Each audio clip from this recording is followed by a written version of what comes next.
day 2 here at East Broad Top. Everybody lines up. Everybody boards the train here. 11 o'clock or so. You'll see, I think I'll have more videos, but we had our 3 cannons down here. So as the train departs, we fire the cannons. The train goes down. It's about a half hour, 35-minute trip. Goes 5 miles down the tracks where it spins around and it comes back. And then as they're coming back down, we fire the cannons again.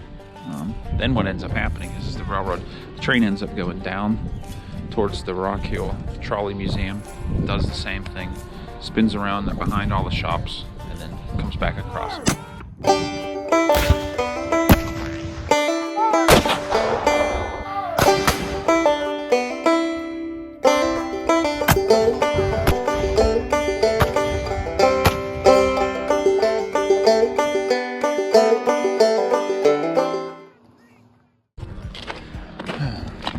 It's day 2.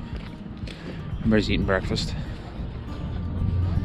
It's pretty early still. On the Blackstone, provided by Dave. You're a great addition to our unit, by the way. The Blackstone. No, I'm talking to Dave. Oh. Yeah, you too, Caleb. You do. Give me 100. Morning, Ed. Yeah. You got 100 on you? No, I owe Caleb money. Caleb's first. Back off, bro. Jeez. Give me 100. Give me 100. 100 what? 100 threads. Dollars. I got 100 threads I can give you. Back off, man. Back up. Morning. All right, so apparently the flamingos have returned, this time in full force. We got some heavy swingers in this group apparently. I think I'm rethinking the group that I'm belonging in. But this is day 2 at Broad Top. We're gonna go over here and question these people because I have a hunch that it was somebody over this way. We got World War II guys over here. Flamingos. Hey, you want to buy some contraband? I like it. You just gotta. How many more do you have of those? Just this one. You have one more. Just this one. You need to like line the tents up. Like you're just gonna keep buying them. So eventually, what in October of this year, there'll be like 50 of them all through camp for sale. Brian's trying to make a quick buck here. 3 lanterns. 40 per revolver, 200.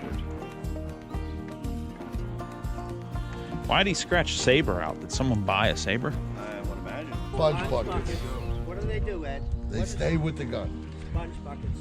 Say it again. Stay with the gun. Yeah, Sponge buckets, stay with the Your gun. house, Ed. No exception. They belong in your house, Ed. No. They belong at camp. Your tent. I thought there were No. Where do they belong, Ed? At With the camp. gun. With no exception. No, can't do that. Unless you gotta take a dookie. 4 feet 8.5 inches from rail to rail, like you would ride on the New York subway system, or the Amtrak or Norfolk Southern up in Mount Union. These rails are 3 feet from rail to rail. And so for various reasons, railroads wanted to be as self-sufficient as possible, regardless of how far apart the rails are. But it was even more important for these Broad Top because they literally could not send their equipment anywhere else at a cost effectively. So these Broad Top was built it was chartered in 1856 prior to the Civil War. And then the Civil War put its construction on hold until 1872, and it was completed by 1874. That makes it 150 years old. So the complex you see around us started growing in the 1870s when the railroad arrived, 1872 through 74. So the oldest buildings, the blacksmith shop and the foundry, very much are 1872. And then the rest of the structures slowly started growing and developing as the equipment got bigger, so did the buildings. So the lay of the land, there's the freight office where you'd get your typewriter and your flour and everything sent, and you'd back up your buggy and eventually your car to it, and it'd be unloaded from the box car and loaded into your car. Down at the far end, you'd see a from here, but there's a water reservoir up on the hill that water was pumped to and then gravity fed back down. There's a coal tipples where the coal was gravity fed down into the locomotives after being dumped into a bucket by these coal cars here. And then the wood complex, there's an air brake shop, a blacksmith, or an air brake shop, an electrical shop, a pattern shop, a foundry, a blacksmith shop, a carpentry shop, the main machine shop, the car shop. There's the paint shop over there. They were very well equipped to do whatever they needed to do to make their own parts, machine their own parts. We'll talk about the stone house when we go by it, and then the roundhouse over here. So that's the lay of the land.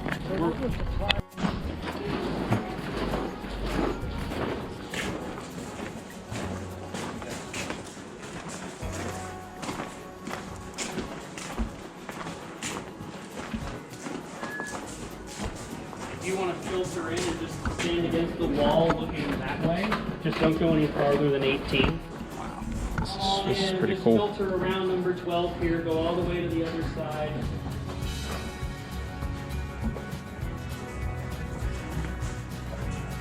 It's always the coolest tour I did because you've got like people from World War II and then the Civil War, and it's actually somewhat surreal. Come all the way in. All right. So the roundhouse was one of the original buildings built in the 1870s, 72, 73. But of course, as the equipment gets bigger, so do all the buildings. So it's pretty much stopped evolving in 1917, which means that it would have been about as short as that second post down, and then they added on this, and then they added on finally in 1917 to accommodate the longer engines. So when you start a railroad from scratch, in 1872, you buy a locomotive, either new or second-hand, you slap a number 1 on it, you call it East Broad Top number 1, and then eventually it's too small because your business is doing really well, so you buy another one, you slap a number 2 on it, and you just keep doing that until you reach the last 6 locomotives built for the railroad between 1911 and 1920. So number 12 was the largest operational here at the EBT in 1911 when it was built, and then the next decade later, by 1920, number 18 was the largest built. So we have number 12, 14, 15, 16, 17, and 18. There is no 13s. Railroads are not superstitious. They're just a little stitious. So there was never a 13. Train locomotives or railroad locomotives are technology just as our iPhones are today. They continuously evolved and grew, and they experimented with them. They tried new things. They did whatever they could to squeeze as much efficiency out of them as possible. And that was even more prevalent on narrow gauge track, where you only have 3 feet between the rails to put your wheelbase on. And the goal was to fit as big of a boiler on as thin of a wheelbase as possible. The bigger the boiler, the more steam it's producing, the faster it's producing steam, the more powerful it is. The more efficient the locomotive is. So that's the name of the game, is to make them as big as possible. And narrow gauge ended up landing on a wheel arrangement. It actually became very popular regardless of the gauge, but it was especially popular for narrow gauge, which is 2 pilot wheels right here, carrying the weight of the smoke box, guiding the engine through curves, 8 drive wheels connected to the power, and then the real innovation was the 2 wheels under the cab and under the firebox. Before that trailing truck, the weight of the firebox had to be on the drive wheels. But once they invented the trailing truck, you could make a longer boiler, and the weight of the cab and the firebox was supported by that. So this is actually a 282, and the term for it is Mikado. It's actually a Japanese term because Baldwin developed the 282 originally for a railroad in Japan, and it was dubbed Mikado. So that's an interesting fact. These were all built by Baldwin Locomotive Works in Philadelphia between 1911 and 1920. What you should be saying when you see these two sitting side by side, that's why we put them side by side, is wow, look at how successful this railroad was at embracing coal, cutting costs, maximizing efficiency, and running longer trains. Towards the end of the railroad's life in the 1930s, 40s, and 50s, they stopped favoring these smaller engines in favor of the big locomotives. The railroad is geographically blessed in that all the heavy loads go downhill, and then all you're limited by is how many empty cars you can take back up to the mines. So this one could take about 10 to 12, and this one could take as many as 20 on some occasions. So that's a lot of time and a lot of savings, and because time is money, right? So that meant that these were very old and very worn by the time they kind of fell out of favor. And then by the time the railroad closes in April of 1956, the big 3 are also very tired and very worn because they're being run heavily. During the railroad's peak in the 1920s and 30s, they're running as many as 5 to 6 freight trains a day on top of passenger trains, mail trains, things like that. So this was a very busy railroad for only being 33 miles long. Towards the end of its life, in the 1940s and 50s, they're literally running 3 trains a week, which is why the big locomotives were so important. That meant that when the Kowalczyk family purchased this railroad in 1956 and began operating it as a tourist attraction in 1960, all 6 of these locomotives were incredibly worn, right? Because all of them were old and all of them were used heavily, and the goal for them was to operate 1 at a time, maybe 2 at a time, occasionally for some events 3 at a time or 4 at a time, and they would run them until they literally couldn't run them anymore and then park them. And locomotives are designed to wear themselves apart, and they're very expensive to fix. So that's why we don't run them anymore as a society. It's not that they're not efficient, it's not that they're not powerful. In fact, they will beat diesels most of the time when it comes to those things. It's mainly the amount of labor that goes into repairing them and keeping them running. So that meant that when the Kowalczyks stopped running the railroad in 2011, and we purchased the railroad in 2020, these were even more worn and tired than they were in 1956. So we had a big job ahead of us. We evaluated all 6 locomotives to see which one was the least worst, and number 16 was chosen, which is the first of these big 3 locomotives. So 16, 17, and 18 are the largest locomotives here. They have some mechanical differences that I won't bore you with, the largest of which are that they're superheated, which means that the steam passes through the heat one more time before it enters the pistons, allowing it to be more powerful without increasing the size of the boiler, so that's a pretty cool innovation. Number 16 and number 18 hadn't run in the tourist era. They sat out the tourist era, so they hadn't run since 1956. That's why 16 was chosen, because it really didn't go through the wear and tear of the tourist era. And on February 1st of last year, it ran for the first time in 68 years. So number 16 was the engine that the EBT chose to restore. And this number 16 locomotive ran for the first time in February of last year. They did around 150 trips in the summer, and they ended up having to take it out of service for the federal inspection.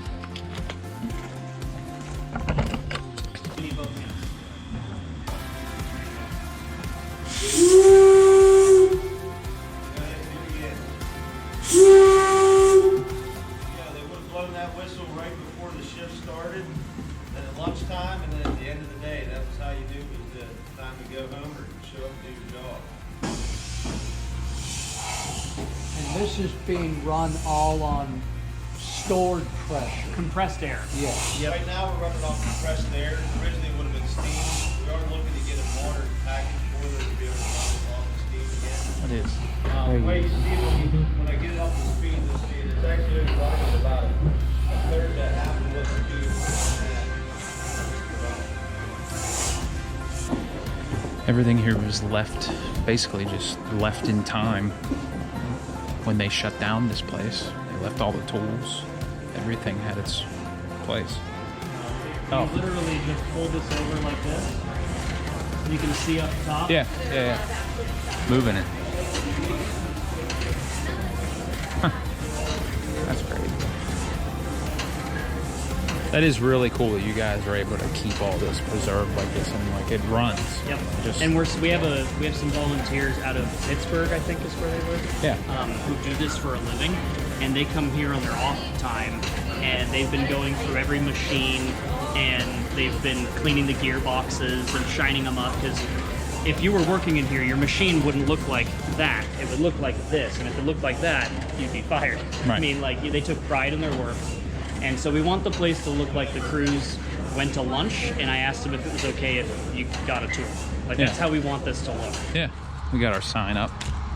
Jerry McNeil had this made for our unit.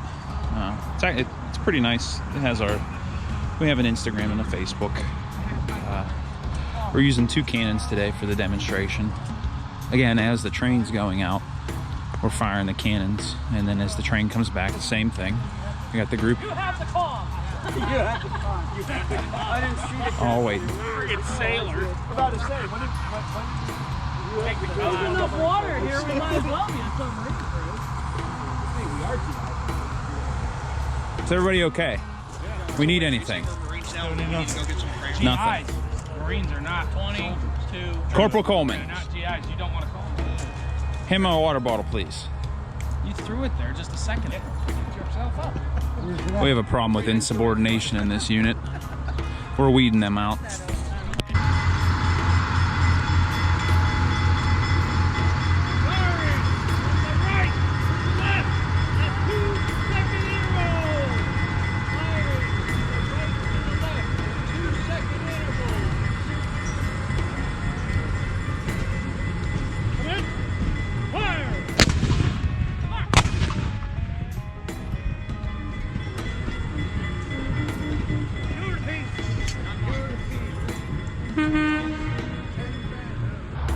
First Sergeant Holt. Front and center. He's teaching us some bad German words. Holy shit. I'm not teaching him anything. Nope. I'm not teaching him anything. What's the status? Bob, when did you do that? What's the Big status? mistake. When did you do that? I didn't do that. How did this happen? And how can we avoid this? Where's my buckets? Again. Where's my buckets? It should be with the gun, sir. Established gun crew can establish, lieutenants establish sections and get the section going. Yeah, there's your section. But the sergeant do all that? No. All these guys ever did was stand back here and listen to the sergeant. Worthless! Once again! Take them off!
Captain, what do you have to say for yourself?